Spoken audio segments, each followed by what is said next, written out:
اس لیے حضرت ابوبکر صدیق رضی اللہ عنہ کو اطمینان کا سانس لینے اور حضرت خالد بن ولید رضی اللہ عنہ کو کچھ آرام کرنے کا موقع مل گیا۔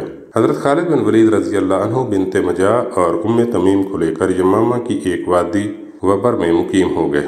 پھر انہیں حضرت ابوبکر صدیق رضی اللہ عنہ کی جانب سے عراق جا کر ایرانیوں سے لڑنے کا حکم ملا۔ مسلمانوں کی ایک بڑی تعداد کے شہید ہو جانے سے ان کے رشتہ داروں کو جس صدمے سے دوچار ہونا پڑا تھا، اس کی تلافی کا باعث صرف یہی چیز تھی کہ مسلمانوں کو کئی قیمتی جانوں کا نقصان تو اٹھانا پڑا۔ شمالی عرب کے منکرین زکوٰۃ اور مرتاد قبائل حضرت خالد بن ولید رضی اللہ عنہ کی فوج کشی کے نتیجے میں خلیفہ اول کی اطاعت قبول کر کے دوبارہ دائرہ اسلام میں داخل ہو چکے تھے۔ ان قبائل کی حدود عرب کے شمال مشرقی حصے سے شروع ہو کر انتہائی مشرق میں خلیج فارس تک اور وہاں سے نیچے اتر کر مکہ کے جنوب مشرق تک پھیلی ہوئی تھیں۔ حالانکہ جب حضرت ابوبکر صدیق نے زمانہ خلافت کو سنبھالا تو ان کا دائرہ اقتدار مدینہ، مکہ اور طائف کے درمیان تک ایک چھوٹے سے مثلث نما خطے تک ہی محدود تھا۔ مدینہ کے شمالی علاقے کے قبائل کی بغاوت نے بنی اسد اور بنی حنیفہ کی طرح زیادہ خطرناک رنگ اختیار نہ کیا، اور دومت الجندل کے سوا باقی تمام علاقوں نے کسی خاص قسم کی مارکہ آرائی کے بغیر آسانی سے حضرت ابوبکر صدیق رضی اللہ عنہ کی اطاعت قبول کر لی۔ دومت الجندل کا حاکم اس زمانے میں ایک عقیدر کندی تھا۔ وہ بدستور اسلامی حکومت کے مقابلے میں ڈٹا رہا۔ آخر عراق کی فتوحات کے دوران حضرت خالد بن ولید رضی اللہ عنہ نے اسے مغلوب کر لیا، جبکہ جہاں تک جنوبی علاقوں کا تعلق ہے وہاں کے قبائل نے شمالی علاقے کے واقعات سے کوئی نصیحت حاصل نہ کی اور بدستور سرکشی پر آمادہ اور خلیفہ اول حضرت ابوبکر صدیق رضی اللہ عنہ کے خلاف ڈٹے رہے۔ اس وجہ سے جنوبی قبائل اور مسلمانوں کے درمیان ایک طویل مدت تک جنگ و جدل کا سلسلہ جاری رہا۔ جنوبی علاقہ جو نصف عرب پر مشتمل ہے، خلیج فارس سے یمن کے شمال میں بحیرہ احمر تک پھیلا ہوا ہے، اور اس میں بحرین، عمان، مہرہ، حضرموت، کندہ اور یمن کے صوبے واقع ہیں۔ شمالی علاقوں سے مغربی علاقوں تک اور مغربی علاقوں سے مشرقی علاقوں تک آنے جانے کے لیے ان تمام صوبوں سے گزرنا پڑتا ہے، کیونکہ یہ تمام صوبے خلیج فارس اور خلیج عدن اور بحیرہ احمر کے ساحلی علاقوں پر واقع ہیں، اور یمن کے سوا باقی تمام کی چوڑائی نہایت کم ہے، یعنی اس قدر کم کہ ان کی حدود اور ساحل سمندر کا فاصلہ چند کلومیٹر کا ہے۔ عرب کا سارا جنوبی علاقہ جو ان صوبوں کو گھیرے ہوئے ہے ایک وسیع ہولناک لکھودک صحرا پر مشتمل ہے، جسے عبور کرنا تقریباً ناممکن ہے۔ اس صحرا کو دیکھ کر آج بھی اسی طرح کی دہشت انسان پر طاری ہو جاتی ہے جس طرح پہلے زمانوں میں ہوتی تھی۔ اس ریگستان کو رباء الخالی کے نام سے محسوم کیا جاتا تھا۔ ان صوبوں کے محل وقوع پر ایک نظر ڈالنے سے صاف پتہ چل جاتا ہے کہ ان میں ایرانی اثرات بہت آسانی سے سرایت کر سکتے تھے۔ شمالی اور جنوبی علاقوں کے درمیان آمد و رفت کا سلسلہ بے حد دشوار تھا، کیونکہ درمیان کے ویران صحرا کو قطع کرنا مشکل ہی نہیں بلکہ ایک امر ناممکن تھا۔ حجاز سے عمان و بحرین تک پہنچنے اور عمان و بحرین سے حجاز تک جانے کے لیے نہایت لمبا ساحلی راستہ اختیار کرنا پڑتا تھا۔ اس لحاظ سے بحرین، عمان، حضرموت اور یمن کے مشرقی اور جنوبی صوبے حجاز کے شمالی علاقے سے تقریباً کٹ کر رہ گئے تھے۔ اس صورتحال سے فائدہ اٹھا کر ایرانیوں نے ان علاقوں پر اپنا اقتدار قائم کر لیا تھا۔ پہلے بتایا جا چکا ہے کہ یمن بدحان کے لوگ اسلام قبول کرنے تک ایرانی عملداری میں شامل رہے۔ بدحان شروع میں کسرا کی جانب سے اس علاقے کا عامل تھا۔ اسلام لانے کے بعد رسول اللہ صلی اللہ علیہ وآلہ وسلم نے اسے حسب سابق یہاں کا حاکم مقرر کیے رکھا۔